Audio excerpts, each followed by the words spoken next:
Donc la programmation, c'est un peu ça, si je devais résumer, c'est être précis tout en restant flou. Et c'est quelque chose qui est hyper difficile à faire.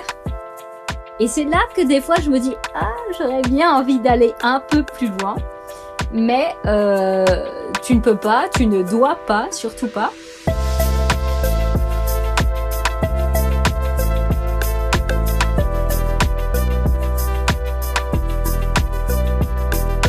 Bon, bienvenue dans Drop the Kutch, le podcast qui va à la rencontre des diplômés en architecture qui ont décidé de mener une autre vie que celle d'architecte en agence. Je suis Sam Afshar et je suis aujourd'hui en compagnie de Cécile qui a arrêté de travailler en agence d'architecture pour devenir programmiste. Salut Cécile, comment vas-tu ? Bonjour Sam, ça va très bien, et toi ? Ça va très bien, enfin on en reparlera après de si ça va vraiment excellemment bien, mais bref, pour être transparent envers les auditeurs, faut savoir qu'on a déjà enregistré cet épisode il y a maintenant 1 an et il est jamais sorti parce qu'on avait des trucs à réenregistrer et on a été très occupés tous les deux, donc voilà. Et finalement on s'est dit qu'un an après c'était mieux de réenregistrer entièrement et peut-être qu'au montage je mettrai des éléments de notre discussion précédente, peut-être pas, on verra. Mais en tout cas, comme la dernière fois, je vais rappeler rapidement ton CV pour les auditeurs. Donc tu as été diplômé de l'ENSA de Grenoble en 2020. Puis tu t'es lancé dans l'obtention de la HMO, que tu n'avais pas encore obtenue quand on avait discuté il y a 1 an, mais normalement c'est bon. Oui, tout à fait. Je l'ai eu en décembre 2022. Voilà, et, c'est ça. Et du coup, le point de ton parcours qui justifie un épisode de Drop the Kutch, c'est que depuis maintenant 1 an et demi, tu es programmiste pour une collectivité, enfin pour un département. Et voilà, donc la dernière fois, je t'avais demandé de débuter notre discussion sur la façon dont tu avais vécu les études d'architecture, ce qui t'avait motivé à faire des études d'archi. Mais ce podcast, il sert aussi à partager mon parcours et mes questionnements en miroir. Donc maintenant que je suis diplômé, que je découvre ce qu'il y a après les études d'archi, je pense les joies de la vie du travail. Les joies du post-diplôme, je pense que je peux tout simplement te partager mes questionnements actuels. Étant donné que la motivation première de ce podcast, c'est aussi de m'aider moi-même à devenir un adulte, tout simplement. Donc, on en discutait en fait avant de commencer l'enregistrement. Est-ce que tu te souviens de ton état d'esprit juste après le diplôme ? Donc, on parlait de choses comme la découverte de la convention collective, son non-respect dans les agences, des choses comme ça. Tout à fait. Si tu veux, tu peux faire des rappels à la chronologie d'avant, mais je me disais, on peut commencer pour une fois avec le post-diplôme. Oui, pas de souci. Non, mais moi, ça me va bien. Disons qu'après le diplôme, c'était un peu particulier parce que mon premier travail en agence, c'était finalement ma mise en situation professionnelle pour la HMO. Donc, c'était vraiment pas mal parce que pour moi, ça me permettait d'avoir à la fois encore un pied dans les études, mais quand même un pied déjà dans le monde du travail et ce qui me permettait de... peut-être, dans ma tête, ne pas trop me mettre la pression, tu vois, comme si le fait d'avoir encore un pied à l'école, même si j'étais déjà diplômée architecte. Et même une deadline, savoir que c'était 6 mois, que c'était un autre cycle de 6 mois, enfin, je sais plus combien c'est. Ouais, j'ai fait un peu plus, j'ai fait 9 mois dans l'agence, parce que j'avais envie de faire plus. Et puis, la HMO à Grenoble, c'est un système, en fait, tu fais ton enseignement théorique en même temps que ta situation professionnelle, c'est-à-dire que tu as 2 jours de cours par mois et le reste, tu fais ta mise en situation professionnelle. Donc, c'est quelque chose qui s'étale quand même sur toute l'année. Je sais que c'est différent selon les écoles. Il y en a qui font de manière plus concentrée l'enseignement théorique, les examens, etc. avant et après, tu passes à la mise en situation professionnelle. Mais Grenoble, c'était pas comme ça. Donc, c'est pour ça que j'ai fait... Puis, j'ai voulu aussi faire plus. Et c'était une chouette première expérience, même si ça m'a permis de voir quand même le monde du travail, ses avantages et ses inconvénients aussi. T'as galéré à trouver cette première agence ou... Alors non, pas vraiment, parce qu'en fait c'était une agence dans laquelle j'avais déjà fait un stage, donc je les connaissais et puis on avait bien gardé contact après, donc non, finalement j'ai pas vraiment galéré. Et puis, faut dire aussi, pour être transparente, que ma mère connaissait bien le patron de l'agence, donc ça aide un peu, on va pas se mentir. Ouais, je pense que j'ai eu de la chance quand même aussi parce que moi, j'ai passé mon diplôme pile quand le confinement du Covid a commencé. Donc finalement, j'ai pu rester enfermée chez moi sur mon PFE pendant 6 mois. Et voilà, donc je pense que c'était pas une période évidente pour trouver non plus. Mais t'inquiète, c'est pas mais mieux aujourd'hui, maintenant. ça doit être Ah non. ouais, exactement, parce Parce qu'avec que en plus l'histoire des taux aujourd'hui à d'intérêt, cause des de machins, ouais, des- et puis des coûts des matériaux de Ouais. construction, je pense que les agences elles sont beaucoup moins productives qu'il y a quelques années, oui, parce que forcément ben ça dépend quels sont les clients, mais les clients particuliers par exemple, je sais que ben, ils ont beaucoup moins de sous à mettre dans une construction ou enfin voilà dans des opérations, donc ça doit être plus le secteur doit être bien ralenti quoi. Ouais. Je suis pas diplômé au bon moment. À 2 ans près, ça l'aurait fait. Mais... Euh, Ah, je sais pas. ouais, peut-être. Oh, mais ça allait quand même globalement jusqu'à présent. Mais du coup, ouais, ces premières expériences, enfin, parce que il me semble que du coup, t'as fait plusieurs expériences pendant ta HMO, Ouais. si je me souviens bien. Et donc, la première, ça s'était passé plutôt bien dans mes souvenirs. Ouais, bah c'était ma HMO, c'était ça. Et ensuite, j'ai fait une deuxième agence où là, j'ai découvert un peu les désillusions bah, du monde du travail. Après, sur la question du salaire, on en parlait tout à l'heure, j'étais assez chanceuse, on va dire, parce que c'était 2 agences qui respectaient la fameuse grille indiciaire que, semble-t-il, pas grand monde dans les agences ne respecte. La convention collective. Voilà, donc moi, j'ai eu de la chance. Mais après, il y a tous les à côté, quoi. Il y a ben, la vie du projet où, en fait, en école d'architecture, on te vend un peu le rêve de l'architecte qui travaille en agence et pas grand-chose à côté de ce genre de métier, quoi.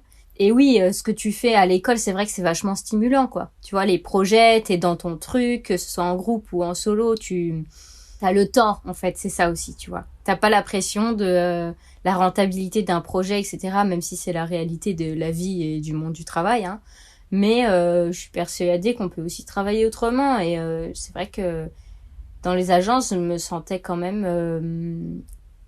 même j'ai fait d'autres stages hein, en tant que stagiaire quand j'étais dans les études. Et surtout pendant mon année de césure où j'ai fait des stages dans différentes agences. Et où je me suis rendu compte que effectivement la grande différence par rapport à l'école, c'est que déjà t'as pas le temps de faire des projets comme tu faisais à l'école, quoi. Faut tout faire plus vite et tout aussi bien, ce qui n'est pas évident. En plus, oui, t'as la pression bah, d'un patron derrière qui te dit, ça dépend sur qui tu tombes, mais qui peut te dire tous les jours, bon alors t'en es où, tu fais quoi, tu me montres, bon, c'est un peu voilà. Puis oui, tu peux rencontrer des personnalités un peu toxiques, quoi. Des gens qui sont lunatiques, des patrons qui sont toujours derrière toi. Et moi, parfois, j'avais l'impression de pas arriver à bosser parce que j'avais trop de pression, trop de stress. Et que j'avais l'impression de vraiment pas avoir le temps de réfléchir au projet que j'étais en train de faire pour que ce soit bien fait, que ce soit fait enfin, de manière cohérente et qualitative, quoi. Alors, est-ce que c'est parce que j'étais une jeune architecte qui avait tout juste 1 ou 2 ans d'expérience? Je ne sais pas. Peut-être. Enfin, forcément, je pense que ça joue un peu. Mais néanmoins, je trouve que... C'est un peu la loterie, les agences Ouais, c'est d'archi. un peu la loterie. Et je trouve que c'est hyper difficile de tomber sur une bonne agence, genre qui t'offre de la reconnaissance, qui te fait pas faire des charrettes interminables sans te donner aucune contrepartie ni financière ni en jour de repos, parce que quand même faut pas oublier que le code du travail il est là, c'est pas pour rien, que les architectes ont tendance à ne pas trop le respecter. Encore une fois, je mets des guillemets parce que ça dépend des agences et il y a de tout. Et franchement, ça bouffe la vie, quoi. Enfin, moi, j'avais un peu l'image de l'esclave, tu vois, genre, bon, bah, tu travailles jusqu'à pas d'heure et même pourquoi pas le week-end et les soirées alors que t'es pas censé le faire Mais parce au que nom c'est de ta la passion de passion, l'architecture. Oui, bien sûr. Alors, ça reste un travail, je ne doute pas qu'il... Après, je sais qu'il y a des gens qui sont passionnés, vraiment. Il y en avait dans ma promo qui étaient...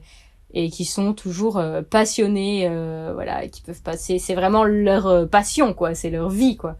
Alors que moi... J'adore l'architecture, j'ai adoré la dessiner, apprendre l'histoire de l'architecture, j'ai adoré faire des projets, j'ai vraiment adoré l'architecture en études. Et une fois que je suis sortie de l'école, ouais, bah c'était un peu la désillusion Et en fait, c'est triste, mais je crois que les agences, ça m'a un peu dégoûtée de l'architecture, alors que il y a plein d'agences différentes, mais peut-être que mon parcours et mon expérience a fait que, à un moment donné, je me suis sentie un peu dégoûtée et obligée, en fait, même pour mon bien-être mental, de m'arrêter, de faire de l'architecture parce que, ça finissait par me dégoûter l'architecture, quoi. Et c'était pas du tout ce que je ressentais à la base, tu vois. Ni pendant mes études, ni après, voilà, au début dans la vie du travail, quoi. Après, je pense que justement, c'est un peu le propre du métier passion. Je sais pas si on en parle maintenant ou plus tard, mais là, où il y a un collectif, j'ai sans doute animé un séminaire à Strasbourg sur justement les métiers passion. Et donc une des intervenantes qui est prévue, c'est Anne-Claire Gentialon, qui est une journaliste qui a écrit un livre qui s'appelle Le piège du métier passion. Et justement, elle raconte tout son parcours de jeune diplômée journaliste, pleine de rêves, qui voulait travailler pour Libération, parce que c'était un peu son entreprise idéale, avec des reportages hyper intéressants, etc., qui vraiment participent au contre-pouvoir, enfin tout ça, tous les rêves que peuvent avoir un journaliste. Et finalement, elle s'interroge dans ce bouquin de savoir si la notion de métier passion ou de l'accomplissement par le travail, c'est pas un truc qui est apparu avec la révolution industrielle, puis le capitalisme, etc. Et que finalement, est-ce qu'on ne devrait pas tous, on devrait pas tous s'interroger sur faire un boulot alimentaire et garder ses passions à côté de manière non pécuniaire. Et je sais qu'on avait discuté de ça aussi la dernière fois, du fait que tu m'avais dit que justement moins tu faisais de l'architecture, plus t'aimais ça, et que maintenant t'essayais, je sais pas comment ça s'est concrétisé depuis 1 an, mais que t'essayais de faire de l'architecture en hobby à côté, en hobby avec des gros guillemets à côté de ton travail donc de programmiste. Je sais pas du tout, on peut en parler maintenant si tu veux, de toute façon j'ai pas prévu de trame. Ouais, on peut, pas de souci. Mais ouais, j'aimerais bien avoir ton regard sur ça, parce que du coup, j'ai lu le bouquin de Anne-Claire Gentialon, et toi, t'as l'air concerné par les mêmes problématiques qu'elle. Donc ça peut être intéressant d'en parler et de savoir, maintenant, t'en es où aujourd'hui, justement, avec cet équilibre entre l'architecture et un métier qui reste dans le monde du bâtiment, qui reste enrichissant, d'après ce que tu m'as dit la dernière fois, mais qui n'est plus de l'architecture et qui est peut-être moins investissant, envahissant que l'architecture. Plus un métier normal, quoi, entre guillemets. Ouais. Alors là, il y a plein de choses qui ont changé depuis notre dernière discussion. Mais en effet, pour revenir un peu sur ce qui a fait que je suis devenue programmiste, c'est cette étape dans ma vie et dans mon parcours professionnel où vraiment je me suis sentie mais complètement en déclin, quoi. Il fallait vraiment que j'arrête l'architecture parce que je m'y retrouvais plus, j'avais ça en horreur. Tu m'avais dit que t'avais la boule au ventre quand t'allais au travail le matin. J'avais la boule au ventre avant d'aller au boulot, je rentrais le soir, j'épuisais aussi un peu mon conjoint sans doute parce que j'arrêtais pas de lui parler de mon boulot et de tout ce qui allait pas, parce que ça allait pas. Donc voilà, c'était vraiment un mal-être vraiment profond, il fallait vraiment que j'arrête à un moment donné, quoi. Et pendant, en fait, c'est un moment où j'ai eu le Covid quand j'étais dans ce travail-là, encore. Et ça faisait plusieurs mois que ça allait pas et je me disais bon, qu'est-ce que je fais mais il y avait toujours un truc où tu vois, je me disais non, mais en fait c'est pas si mal ton travail, c'est quand même pas mal, il y a quand même une bonne ambiance, c'est pas tout noir ou tout blanc, c'est. Et ça sera peut-être pire ailleurs. Peut-être, on sait jamais, on se dit toujours que l'herbe est plus verte ailleurs, mais on sait jamais ce qu'on va avoir par la suite. Mais en tout cas, ça faisait plusieurs mois que j'y pensais, que ça me bouffait un peu l'esprit, quoi. Et quand j'ai eu le Covid, j'ai été obligée de rester 10 jours chez moi. Et puis, j'ai profité de ces 10 jours-là. Alors, pas les premiers jours, la première semaine, parce que j'étais vraiment malade. Mais c'était plus un moment, du coup, où j'ai découvert ton podcast et où, en fait, je cherchais par tous les moyens à trouver qu'est-ce que je pouvais faire d'autre que de l'architecture en agence avec mon diplôme d'architecte. Parce qu'en fait, c'est vrai qu'on nous parle beaucoup, je trouve, dans les écoles de l'agence d'architecture, encore une fois, comme le métier phare et le plus emblématique de quelqu'un qui a un diplôme d'architecture. Et je me disais, en fait, j'ai mon diplôme, j'ai adoré mes études, j'ai adoré ça, et maintenant que je sais que là, je ne veux plus travailler en agence, j'en fais quoi de ce diplôme? Je le jette? Je deviens fleuriste? Je fais quoi? Qu'est-ce que j'en fais? C'était vraiment le trou noir, tu vois. J'étais là en mode, qu'est-ce que je vais faire de ma vie? Parce que si je fais pas ça, je vais faire quoi?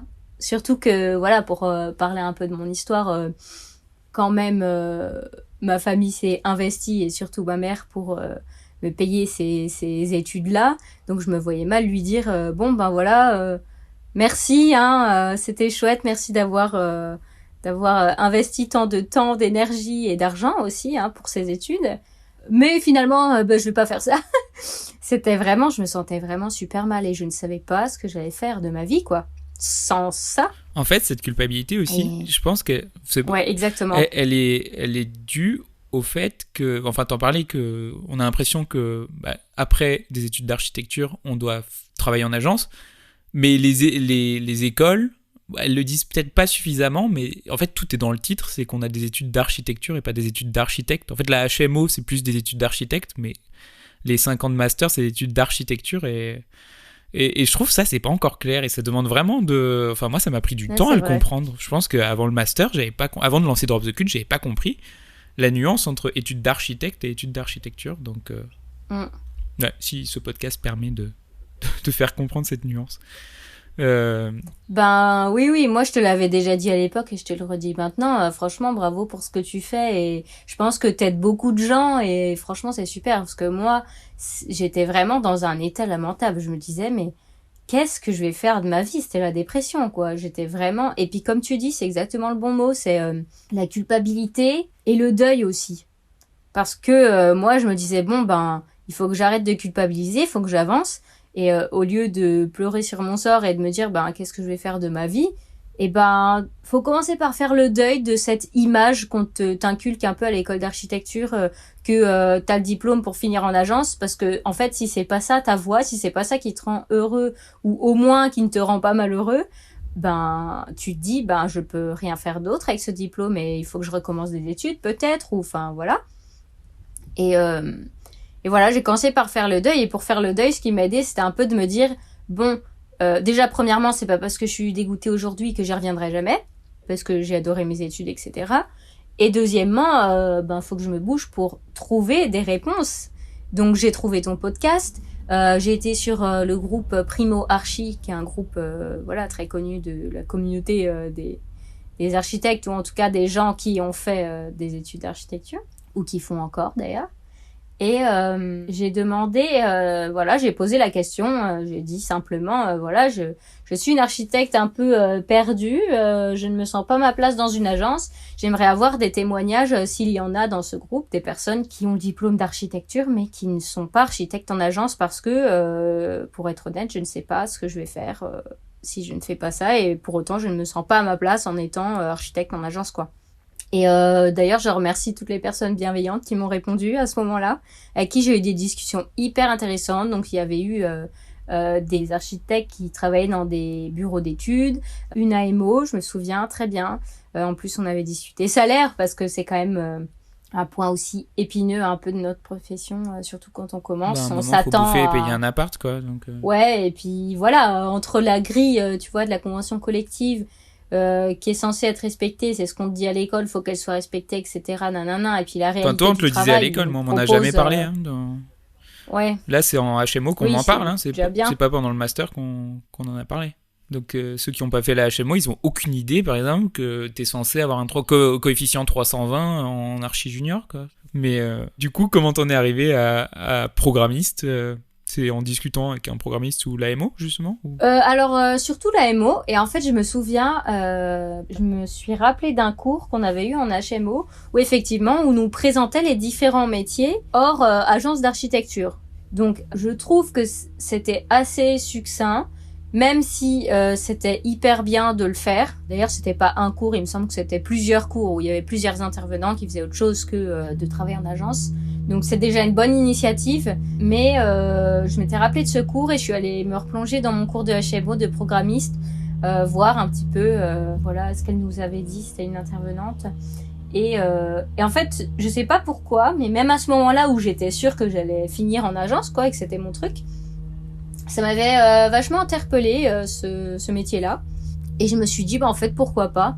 Pourquoi pas? Puis j'ai discuté avec un ami de ma tante que je salue et que je remercie beaucoup aussi, qui est, alors je me souviens plus exactement de son titre, mais qui est responsable, qui a un haut poste dans une collectivité, et qui me disait effectivement que les programmistes, souvent, alors bien sûr, il existe des agences de programmation privées, mais il y en a aussi beaucoup dans les collectivités. Et c'est lui qui m'avait amené sur ce terrain-là. On en avait discuté, il m'avait donné un petit peu des conseils, etc. pour postuler, etc. Même si c'était des postes assez rares à l'époque dans les collectivités. Enfin, c'était en train de se développer, disons.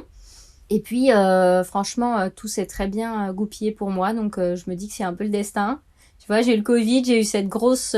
Enfin, je peux pas dire que j'avais eu cette remise en question parce que je l'avais déjà depuis des mois, mais si tu veux, ça restait dans ma tête, quoi. Il y avait rien de concret. Et le fait d'avoir des fois, le Covid... les trucs s'alignent au bon moment. Franchement, ouais, vraiment. Juste le fait d'avoir le Covid et d'être restée chez moi avec moi-même, ça m'a permis de ne plus penser au travail, à ne plus sentir cette pression, ce bien-être, etc. Et de réfléchir correctement et ensuite de prendre une décision et ensuite de mettre les choses en action. Donc, tu vois, j'y réfléchissais, j'ai eu le Covid, j'ai fait des recherches. Ensuite, à la fin de mon Covid, j'ai pris une décision. Je me suis dit, ok, j'arrête, je vais commencer des recherches en tant que programmiste et autre chose parce que faut maximiser ses chances. Et puis je suis vraiment tombée au moment parce qu'au moment où je me suis dit allez, je prends la décision, je commence les recherches, il y avait alors je l'ai su après mais il y avait un poste de programmiste au département de là où j'habite parce que il y a quelqu'un qui partait à la retraite pile à ce moment-là en fait. Donc finalement vraiment le timing incroyable, tout s'est bien aligné. Je me dis que si j'avais eu cette prise de conscience-là avant, peut-être que je serais pas tombée à ce moment-là et peut-être que j'aurais raté ce poste, etc. Et voilà quoi, donc... la vie, c'est des hasards, des fois. Il faut pas négliger le facteur chance dans la vie. Ouais, tout c'est bien passé, ça s'est bien fait, dans le bon timing pour tout et c'était très bien. Et du coup, si on présente aux personnes qui écoutent, soit des étudiants, soit des jeunes diplômés, ce que c'est le métier de programmiste, tu le décrirais comment et pourquoi il est important dans la chaîne d'un projet? Parce que c'est aussi le but, c'est d'apprendre des métiers. Donc je vais faire semblant d'être naïf parce que j'ai fait 4 mois en AMO l'an dernier, moi, justement dans une entreprise privée mais qui bossait que pour des projets publics à Paris. Mais du coup, comment tu décrirais, toi, ce métier de programmiste et quel est son rôle dans la chaîne d'un projet? Alors, pour moi, ce qui m'intéressait aussi dans le métier de programmiste, c'était que on se situait en amont de la maîtrise d'œuvre. Déjà parce que on est plus en maîtrise d'ouvrage qu'en maîtrise d'œuvre. Et c'est ce qui m'intéressait aussi. Maîtrise d'ouvrage, c'est côté client, hein, pour tous ceux qui écoutent. Je sais que c'est pas évident au début. Donc, c'était de voir de l'autre côté. Une fois que j'avais été dans le côté maîtrise d'œuvre, ça m'intéressait aussi beaucoup de voir l'autre côté, la maîtrise d'ouvrage. C'est aussi pour ça, je pense, que le métier de programmiste m'intéressait beaucoup. Contrairement à, tu vois, j'aurais pu me tourner aussi dans un bureau d'études ou quelque chose qui reste dans la maîtrise d'œuvre. Mais je pense que ça m'attirait aussi. Donc pour moi, programmiste, c'est un métier qui se situe dans la maîtrise d'ouvrage. C'est un métier qui est en amont du coup de la phase de maîtrise d'œuvre et qui permet de prendre en compte les besoins, qui soient surfaciques, financiers ou même techniques et fonctionnels des usagers et de réaliser un cahier des charges avec tous ces besoins-là qu'on transmettra ensuite à la maîtrise d'œuvre, donc à l'architecte et à son équipe, pour réaliser le projet, pour que l'architecte puisse avoir les grandes orientations du projet, les grandes lignes conductrices du projet, qu'il ait connaissance de tout ça pour ensuite concrétiser le projet avec des plans, avec une conception et ensuite une réalisation qui suit ces grandes lignes directrices. Ce qui est chouette dans le métier de programmiste et qui manquait aussi un petit peu dans les agences d'architecture où j'ai pu aller, c'était le contact avec les usagers, pouvoir leur parler, vraiment déterminer à partir de discussions leurs besoins pour ensuite faire le projet. Et en fait, en programmation, c'est exactement ce qu'on fait. C'est-à-dire que on est en contact vraiment avec l'usager pour avoir des discussions, des rencontres qui font qu'on va établir leurs besoins fonctionnels, surfaciques, financiers, techniques. Enfin, tout ça, c'est ce qui est à l'intérieur d'un cahier des charges, Oui, parce que d'un programme, en fait, du coup. ton rôle, c'est de comprendre comment cette masse d'humains, elle fonctionne. Enfin, quels sont les petits groupes d'humains qui interagissent ensemble. Enfin, moi, c'est comme ça que je le comprenais. Ouais, il y avait ce groupe qui était les étudiants, ce groupe qui était les chercheurs, les machins, et en fait, tu regardais de leur manière d'interagir pour ouais, bon, j'arrête de parler à ta place. Non, mais vas-y, c'est intéressant. En plus, toi qui as fait de l'AMO, maintenant, c'est chouette de croiser les regards aussi. Bah moi, la métaphore qu'ils utilisaient à chaque fois pour décrire rapidement le métier, c'était de poser la question à laquelle les équipes de maîtrise d'œuvre, donc les architectes, etc., vont répondre. Donc ils disaient, en gros, si la question est mal posée, c'est normal que les projets soient bof après, parce que si la question est pas pertinente, le projet sera pas pertinent. Non, mais oui, c'est ça qui est intéressant, c'est que tu es vraiment au contact des usagers, que tu rassembles les besoins. Alors, en travaillant dans une collectivité, en tout cas, j'imagine, puisque j'ai pas travaillé en tant que programmiste dans le privé, c'est un peu différent dans le sens où le commanditaire, c'est, par exemple, dans mon cas, c'est le département. C'est le département qui va commander, je dis n'importe quoi, il va commander une bibliothèque. Voilà, parce que c'est un équipement public et on va dire que voilà, le territoire a besoin d'une bibliothèque, le département va faire une bibliothèque. Voilà. Tu vas aller rencontrer les usagers pour savoir, parce que c'est quand même pas toi l'usager, et puis c'est pas ton métier de travailler dans une bibliothèque. Donc tu vas rencontrer les usagers qui vont te dire comment fonctionne une bibliothèque, quels sont leurs besoins. Si il faut une grande pièce avec des livres, et les usagers vont te dire attention parce que là il faut pas trop de fenêtres parce que ça va peut-être abîmer les livres s'il y a trop de lumière, etc. Toutes ces petites choses là, fonctionnelles et techniques qui font que toi c'est pas ton... Enfin, tu peux pas le savoir parce que tu travailles pas dans une bibliothèque. Donc, l'échange est vachement important. Ouais, c'est plein de petits détails de savoir que là, ils ont un chariot avec des livres, il faut pas qu'il y ait de marche parce que ça paraît tout con, mais... Ouais, exactement. Tout ce genre de choses, surtout fonctionnelles et techniques aussi, ça peut arriver dans les échanges avec les usagers, que toutes ces données-là que tu collectes, que tu transformes ensuite et que tu inclus dans ton programme. Parce que quand je dis que le programmiste, il fait un cahier des charges avec tout ce qui est contraintes fonctionnelles, techniques, financières et puis surfaciques, parce qu'on détermine aussi les surfaces de chaque espace, les liaisons fonctionnelles qu'il doit y avoir entre les différents espaces. Est-ce qu'il doit y avoir une connexion visuelle ou seulement une connexion physique? Enfin voilà, c'est toutes ces choses-là qu'on met dans le programme. Donc en fait, le programme qu'on transmet à la maîtrise d'œuvre ensuite, c'est le cahier des charges avec tous ces renseignements-là, mais ça s'appelle un programme. C'est pour ça qu'on est programmiste. À la fois des tableaux de surface, des espèces de schémas patatoïdes avec des flèches entre différentes entités. Ouais, exactement. Et puis aussi des tableaux budgétaires, parce que là, dans une collectivité, je reprends l'exemple de la bibliothèque, c'est le département qui va investir une certaine somme pour réaliser le projet. Donc en fait, quand tu parles avec les usagers, c'est là que faut savoir discuter avec les usagers, il faut savoir prendre en compte leurs besoins, mais il faut savoir aussi leur dire attention, il y a vos contraintes et puis il y a les nôtres aussi, à savoir financières. Nous, du côté du département, on a telle somme allouée à tel projet, vos besoins on les prend en compte, attention, il y a des choses on pourra pas tout faire parce que on a aussi un budget à respecter, etc. Donc voilà, c'est une articulation entre les contraintes des uns et des autres, que ce soit l'usager ou dans cet exemple-là, le département qui investit une certaine somme pour réaliser le projet, entre ces deux choses qui fait que derrière, ça va être transmis à la maîtrise d'œuvre pour qu'ils puissent réaliser le projet, à la fois au regard des besoins des usagers et à la fois au regard de la contrainte budgétaire du département. Et très concrètement, de manière assez rapide, parce que c'est pas du tout dans nos compétences d'architecte justement de traduire des besoins en quantitatif, que ce soit en prix ou en surface, etc.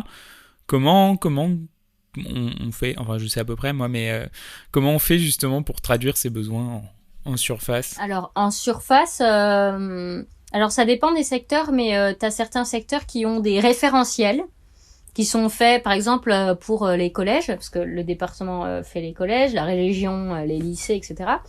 Alors, c'est un document qui est évolutif, puisque les besoins pédagogiques évoluent, etc. Et puis, voilà, dans ce référentiel-là, t'as à la fois les ratios que tu dois utiliser, et puis les liaisons fonctionnelles à respecter, etc. Mais c'est pas toujours le cas. Par exemple, dans des projets de route, qui sont du domaine routier, on utilise des ratios qu'on a utilisés dans d'autres projets, qu'on sait qu'ils ont bien fonctionné par la suite à l'usage, tu vois. Parce que justement, vous faites... j'y pensais quand tu as parlé des ratios qui sont évolutifs, et quand tu dis qu'ils ont bien fonctionné à l'usage, vous faites des enquêtes systématiquement, vous, 1 an, 2 ans, 5 ans, 10 ans après avoir réalisé un projet, pour justement savoir affiner vos référentiels, etc., et vos méthodes de travail? Disons qu'on a un retour direct des usagers, parce que nous, si tu veux, en tant que programmiste, et puis même, bon là je parle de ce que je connais encore une fois, mais c'est le département qui a investi des fonds pour réaliser un projet, n'importe lequel, pour des usagers. Et forcément, les usagers, la première personne à qui ils vont se plaindre s'il y a quelque chose qui va pas ou faire un retour, c'est nous. Donc on est au courant, tu vois.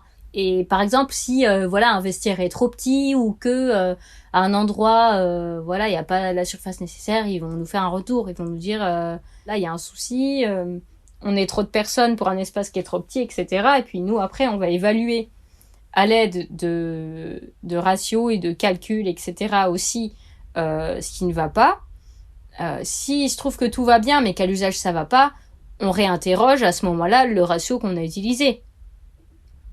Et c'est ça qui fait évoluer les choses, en fait, ce qui fait évoluer les référentiels aussi, et pas que les référentiels, parce qu'encore une fois, ça serait chouette qu'il y en ait dans chaque secteur, mais c'est pas toujours le cas. Secteur de projet, hein, que ce soit l'éducation, les routes, je sais pas, d'autres équipements, peu importe. C'est des choses qui évoluent surtout grâce au retour des usagers. Parce que c'est vrai que s'ils nous disent rien, ce qui est rarement le cas, hein, je l'avoue, on se dit que tout va bien, forcément. Une fois que le projet est fait, alors après, attention, parce que dans le département, en tout cas dans les collectivités, il y a quand même des pôles d'entretien et de maintenance, en fait. T'as des pôles de programmation, t'as des pôles qui gèrent la construction, après, avec les architectes et l'équipe de maîtrise d'œuvre. Et puis ensuite, t'as toute la vie du bâtiment, qui reste quand même une priorité aussi, c'est dans l'entretien, la maintenance, le fait que l'établissement, que l'édifice tourne correctement, que les usagers soient bien, on fait attention aussi à ça derrière. Donc forcément, là, il y a toujours un contact avec quelqu'un qui fait que les usagers peuvent faire un retour. Et donc nous, après, on se re-questionne, sur un certain nombre d'éléments qui permettent ensuite d'améliorer nos programmes, d'améliorer les projets, etc. Et je sais que moi, ce qui m'a un peu manqué quand j'ai fait de l'AMO, c'est justement tout l'aspect, on va dire créatif du métier d'archi, mais c'est aussi quand tu commences justement à recueillir les besoins des utilisateurs, etc. Je trouve que ça donnait envie de se projeter vraiment dans l'archi, parce que c'est notre formation, et je voulais savoir si toi, je sais qu'il y a 6 mois, tu me disais que ça pouvait être un moment aussi, une petite envie de ta part de vouloir se projeter plus loin dans les projets que juste les schémas fonctionnels et les patatoïdes.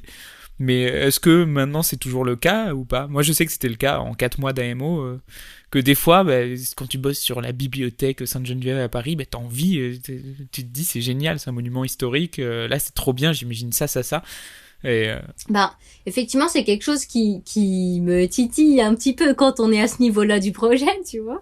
Mais le truc, c'est que, si tu veux, on recueille les besoins des utilisateurs, des usagers, et puis ensuite, on va faire une hypothèse de projet. Alors, voilà, c'est très sommaire, hein, c'est des aplats de couleurs, c'est pas de l'architecture, c'est surtout pas de l'architecture. Parce que quand tu fais un programme, et c'est ça qui était difficile aussi un peu au début pour moi, qui suis architecte de base, c'est de pas rentrer dans l'architecture, parce que toi, ce que tu dois donner à l'architecte, c'est pas un projet tout fait. Sinon, déjà, l'architecte, il s'ennuie. De 2, il a aucune plus-value. Et de 3, ça n'a pas de sens de faire appel à un architecte si tu fais tout le projet. Et en plus, c'est pas ton métier, tu vois. C'est pas ton rôle de faire ça. Donc, on fait quand même un projet sommaire qui nous permet de baser notre estimation financière sur cette hypothèse de projet, qui est elle-même basée sur les contraintes des usagers et nos contraintes à nous, financières, techniques, etc. Et c'est justement à ce moment-là précis où tu vois, t'as un peu envie de basculer. Parce que tu fais un truc un peu schématique, etc. et assez abstrait. Et c'est là que des fois je me dis, j'aurais bien envie d'aller un peu plus loin. Mais tu ne peux pas, tu ne dois pas, surtout pas. Et après, le but, c'est d'avoir quand même un programme qui est bien ficelé, qui donne des bonnes orientations, qui laisse un peu de marge à l'équipe de maîtrise d'œuvre derrière pour faire le projet, mais qui doit être assez précis quand même pour que les grandes orientations soient claires et suivies. Donc la programmation, c'est un peu ça, si je devais résumer, c'est être précis tout en restant flou.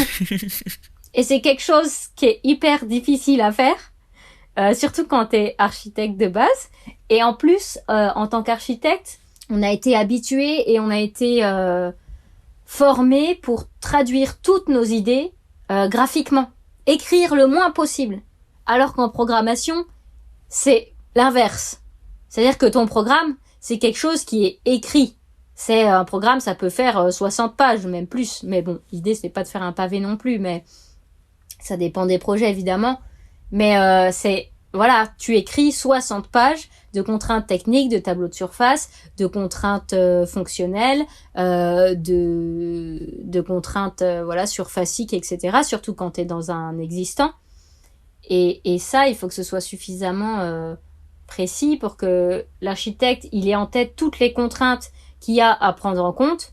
Alors évidemment, c'est pas notre métier, donc s'il a des diagnostics complémentaires à faire, je sais pas, structure ou n'importe quoi qui fait qu'il envisage un projet autrement que l'hypothèse de projet que toi tu avais proposée sur laquelle tu as basé ton estimation, il peut le faire évidemment et il doit le faire, c'est sa plus-value.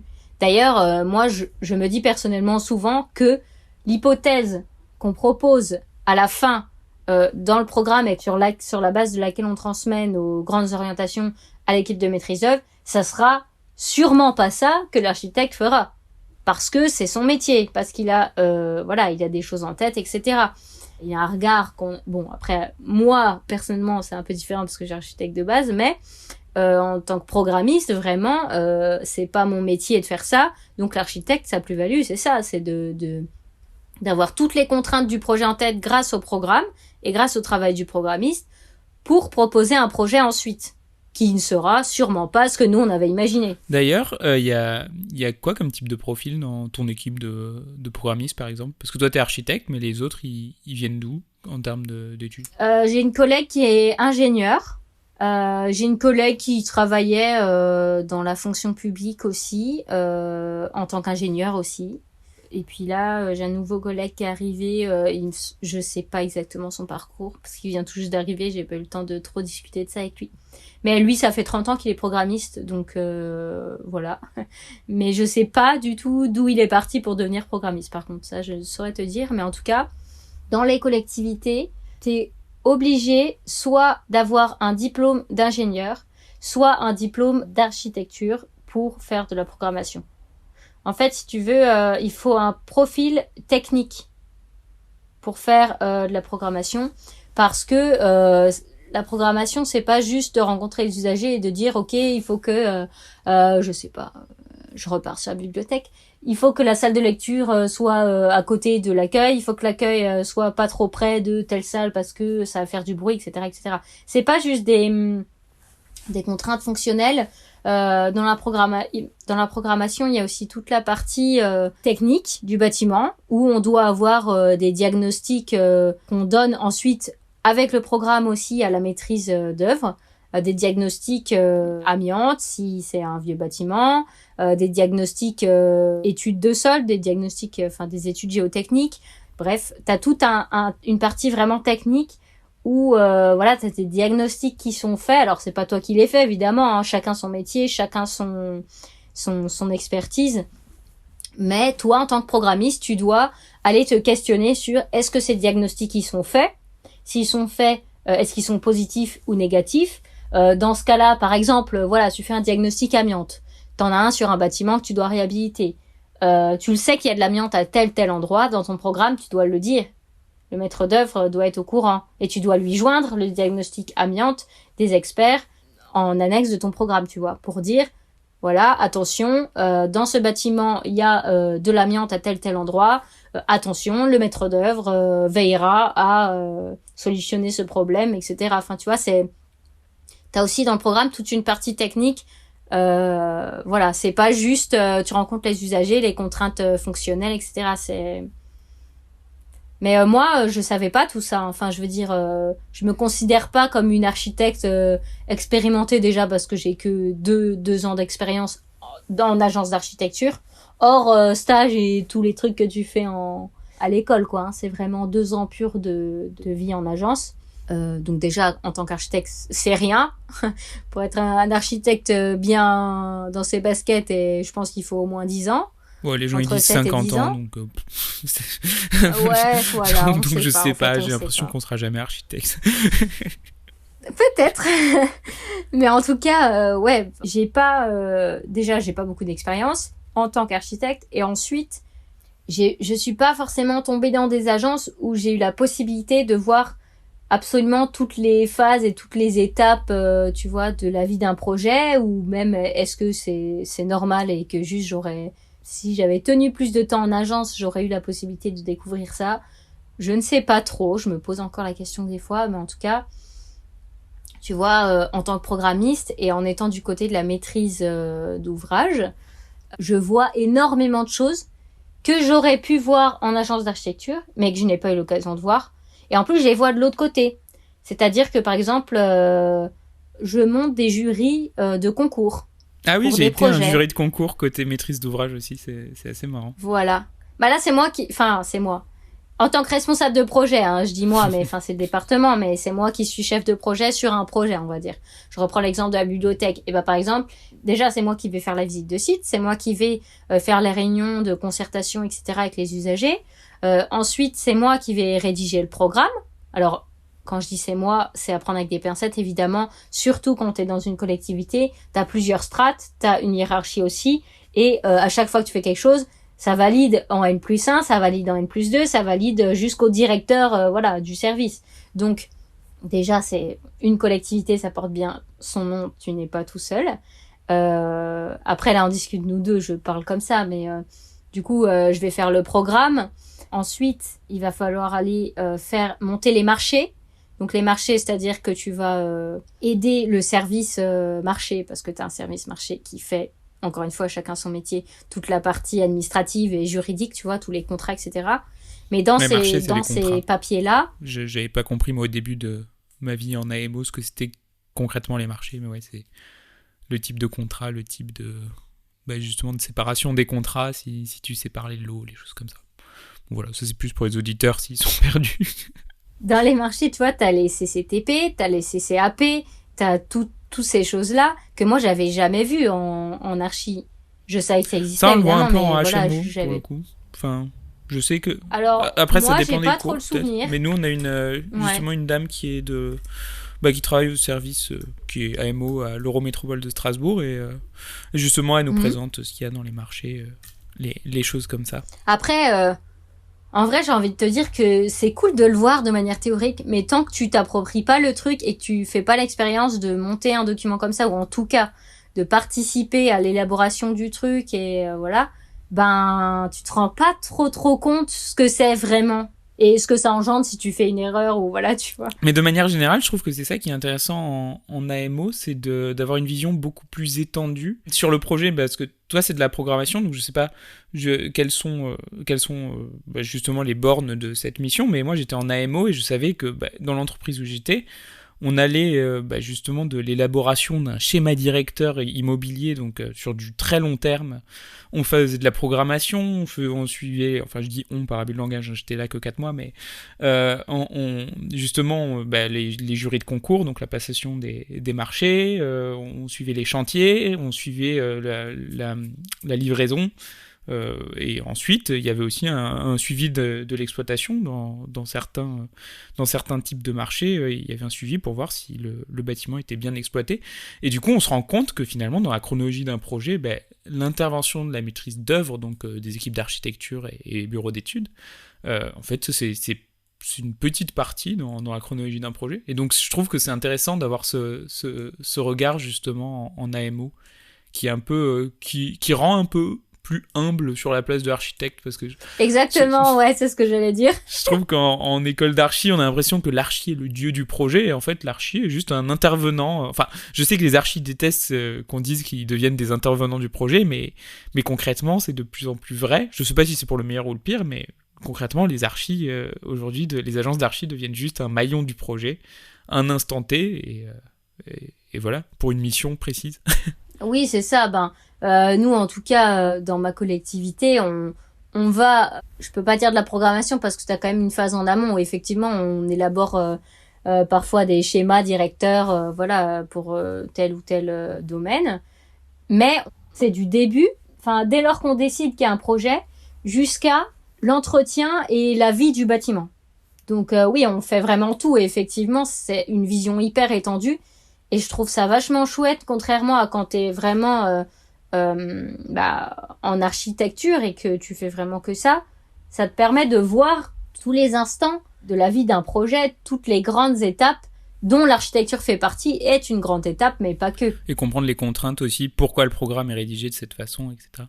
Bon, ça fait 1 heure qu'on parle, du coup, juste en dernier sujet, j'ai essayé de l'aborder tout à l'heure, mais c'est juste que ce que j'aimais bien, cette vision que tu avais la dernière fois, c'est quand tu me disais que tu avais fait de l'architecture ton hobby, ou en tout cas que tu avais envie de faire de l'architecture ton hobby, en tout cas quelque chose qui soit pas ta source de revenus principale, vu que c'est le métier de programmiste. Et est-ce que finalement tu as réussi à trouver cet équilibre là depuis 1 an entre ton métier de programmiste et redonner un petit peu une place à l'architecture, mais de manière non professionnelle, on va dire? Alors j'y travaille encore un peu, mais j'en vois le bout. C'est-à-dire que, comme je l'ai dit tout à l'heure, j'ai enfin eu, au bout de la 3e fois, ma HMO. Donc quand je dis 3e fois, c'est que j'ai refait 3 fois mon mémoire et que j'ai fait 3 oraux et je l'ai eu. Mais je pense, voilà, aussi que j'étais pas assez mature la première fois que je l'ai passé, ou la 2e fois, j'ai pas saisi l'exercice vraiment et bon, j'ai fini par l'avoir et comprendre. Donc, et jamais 203 en plus, donc... Ouais, tant mieux, pourquoi pas.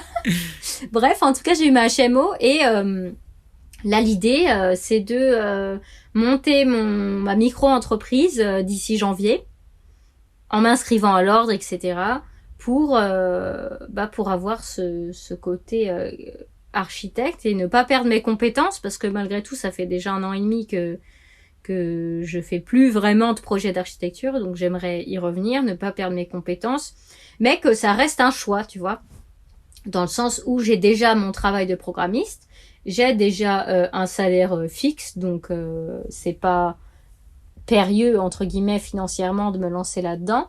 Ça me permet d'avoir une certaine liberté, une certaine autonomie que j'ai pas en agence, c'est-à-dire que je peux décider de faire des projets qui m'intéressent, donc je peux choisir les projets que je veux faire parce que c'est pas une nécessité financière pour vivre, tu vois, déjà. Donc c'est un choix. Ouais, donc éviter les projets alimentaires déjà. Voilà, donc choisir les projets que j'ai envie de faire, et puis aussi choisir quand est-ce que j'ai le temps et que j'ai envie d'en faire. Voilà, donc ça me permet d'avoir un peu les 2 casquettes, mais sans trop me mettre de pression, dans le sens où j'ai pas 2 travails à plein temps, quoi. Déjà, le côté architecture, je le gère moi-même. Je suis mon propre patron et je fais mes propres choix. Et si j'ai pas envie ou j'ai pas le temps, parce que c'est une période où malgré tout, à côté en programmation, j'ai énormément de travail, et je décide, quoi.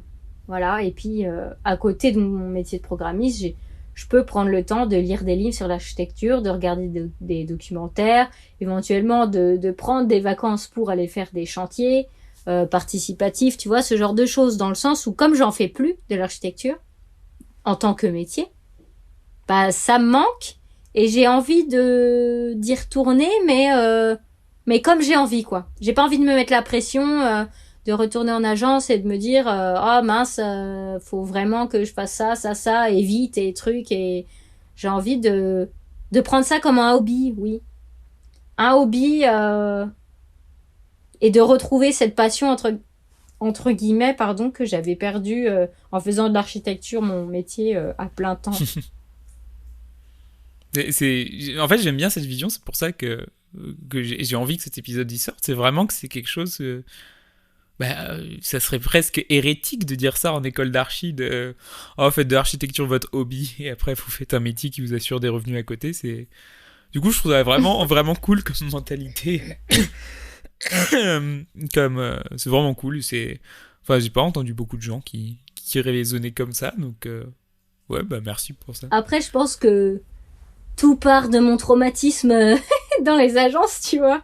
Je pense que si j'avais pas été un peu traumatisée, un peu bousculée comme ça par des expériences qui n'ont pas toujours été super en agence d'archi, je penserais peut-être, même sûrement, je penserais pas comme ça aujourd'hui, tu vois. Mais justement, si tu présentes un modèle, bon après, tu l'as pas encore mis en œuvre, mais si tu présentes un modèle qui est viable et qui peut inspirer d'autres personnes sans qu'elles aient besoin de vivre un traumatisme, c'est cool.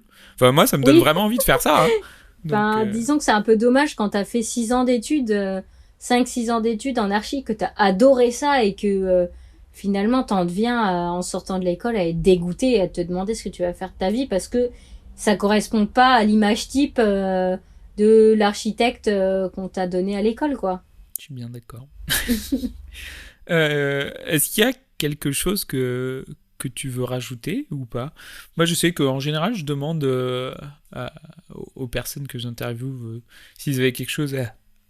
Ah, c'est horrible, on dirait que je baille quand je parle. Non, je leur demande en général s'ils avaient quelque chose à dire à leur moi du passé. Je sais pas si quelque chose te vient en tête. En général, les personnes disent je changerai rien parce que finalement, j'en serais pas là si j'avais changé quelque chose, mais du coup, si quelque chose si t'as une idée, tu peux la dire, sinon on coupera cette question au montage. Ouais. Je me dirais à moi-même de croire en mon chemin et de pas hésiter à prendre des décisions et de suivre mon instinct. Parce que plusieurs fois dans mon parcours, j'ai été confrontée à des mal-être professionnels, que ce soit celui dont j'ai parlé dans ce podcast ou même quand j'étais en master 1, j'étais absolument pas dans un master qui me correspondait, et là c'est pareil, j'en étais malade. Le matin, j'avais la boule au ventre, je m'habillais, j'allais jusqu'au tram pour aller à l'école, et puis devant le tram, j'étais incapable de bouger et je montais pas dedans. Vraiment, encore une fois, un traumatisme où voilà. J'ai fini par changer déjà j'ai fait une césure après ça, parce que ça a remis en question carrément est-ce que j'avais envie de faire de l'architecture, est-ce que c'était fait pour moi, est-ce que le problème c'était le master ou c'était moi. J'ai changé de master en master 2 quand je suis revenue et tout est reparti très bien. Et en fait, c'est comme le moment où j'étais pas bien dans mon boulot en agence, où je me disais je suis pas bien, je sais que je suis pas bien, mais j'attends un peu de voir, c'est pas si mal, on verra, peut-être que le problème c'est moi. Et à partir du moment où tu prends une décision, tout s'en va. En fait, je me rendais compte que ah oui, en fait, je le savais, j'ai pas pris la décision. Après, il faut que ça fasse son chemin. Mais je pense qu'il faut croire en ce qu'on ressent, et se forcer un peu, c'est bien, mais il faut pas non plus aller contre ce qu'on ressent et contre son bien-être au nom d'idéaux qu'on a pu avoir soi-même par le passé ou on nous a transmis en école d'architecture, par exemple. Et que finalement... tout peut bien se passer, c'est juste qu'on sait pas ce qui va se passer et c'est ça qui nous fait peur, mais parfois tout s'aligne correctement et on regarde en arrière et on se dit en fait pourquoi j'ai douté. Bon voilà, si je devais résumer un peu. C'est des très belles paroles pour terminer, donc merci beaucoup. J'espère que celui-là on va le sortir. Et sinon, on se reverra dans un an, quand tu auras 2 ans et demi d'expérience en programmiste. Et vous, auditeurs qui vivez dans le futur, vous savez que cet épisode est sorti et merci de l'avoir écouté en entier. D'ailleurs, vous êtes une majorité à écouter Drop the Cut sur Spotify, donc si ça vous plaît, n'hésitez pas à mettre 5 étoiles sur la page du podcast. Vous pouvez aussi commenter les épisodes, depuis peu, il y a une nouvelle fonction, donc voilà, commenter, c'est toujours bien d'interagir. Vous pouvez aussi nous retrouver sur Instagram, @IQUITECT, Equitect, sur lequel vous trouverez le portrait de tous les invités dessinés par Louise Gonemery. Et enfin, je remercie Simon Tsika pour la musique du générique. Et quant à moi, je vous dis à bientôt.